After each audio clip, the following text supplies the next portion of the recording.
अहमद बिलाल सूफी साहब ने international expert हैं। अहमद साहब, बहुत शुक्रिया आपके वक्त के लिए। डेफिनेटली सिचुएशन आपने भी देखी होगी, किस तरह से इसराइल ने हमला किया है, कतर में अटैक किया गया है और इस पर कतर का रद्द-ए-अमल भी सामने आया कि सरीहन खिलाफ वर्जी है, बैनुल-अक़वामी क़वानीन की खिलाफ वर्जी है। क्या कहेंगे सर, आपकी जो तमाम तर जो कोशिशें हैं जंगबंदी के हवाले से, अब वो दम तोड़ जाएंगी? ये पहली बात तो ये है कि ये काफ़ी सीरियस खिलाफ वर्जी है बैनुल-अक़वामी क़वानीन की, क्योंकि इंटरनेशनल लॉ जो है उसकी बुनियादी रिक्वायरमेंट ये है कि कोई प्रिंसिपल ऑफ नॉन इंटरवेंशन और नॉन इंटरफेरेंस को वायलेट नहीं किया जाएगा और दूसरे मुल्क के हकूक़ की और उनकी हदूद की जो है वो बड़ा एहतराम है उसका, और उसको नॉर्मली वायलेट नहीं किया जाता ता वक्त तक कोई स्पेसिफिक लीगल बेसिस ना हो। ऐसी कोई लीगल बेसिस अभी तक जो स्टोरी सामने आ रही है इस साइड की कोई भी नहीं है।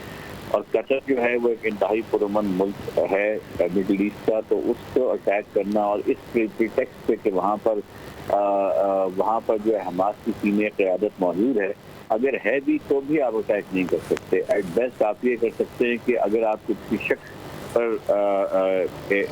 आपको सस्पेशन है तो आप उसकी एक्सट्रेडिशन की रिक्वेस्ट भेज सकते हैं या किसी और मुल्क में एक्सट्रेडाइट करवा के लीगल क्रिमिनल प्रोसीजर्स के फ्रेमवर्क में इसको ऑपरेट करवा सकते हैं। इस नौयत से यूनिवर्सल तरीके से कोर्सिव मेजर्स यूज़ करना, मिलिट्री मैकेनिज्म को यूज़ करना, ये इंटरनेशनल लॉ की अटर वायलेशन है।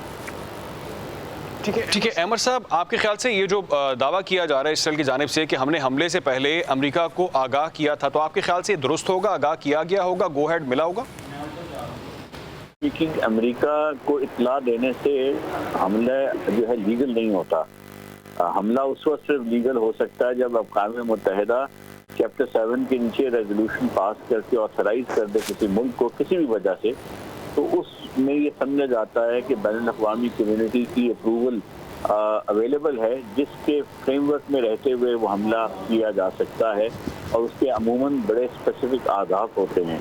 लेकिन यहाँ पर जो हमला किया गया है वो इंटरनेशनल लॉ की वायलेशन इसलिए है क्योंकि कोई इंटरनेशनल लॉ में कोई ऐसी प्रोविजन नहीं है कि किसी इंडिविजुअल को असैसिनेट करने के लिए मिलिट्री के ज़राए को इस्तेमाल किया जाए। अहमद बिलाल साहब, इंतहाई अफसोसनाक सिचुएशन है ये वाक़या। आपसे जानना चाहूँगी कि वाक़या ख़ित्ते में कशीदगी को मज़ीद बढ़ा सकता है और जो ख़ित्ते में अमन अमल है उस पर हमले के क्या असरात मुरतब हो सकते हैं? जी, ज़ाहिर है इससे तो सिचुएशन डिटेरिएट होगी फ़ौरन, क्योंकि रवायती तौर पर जो कतर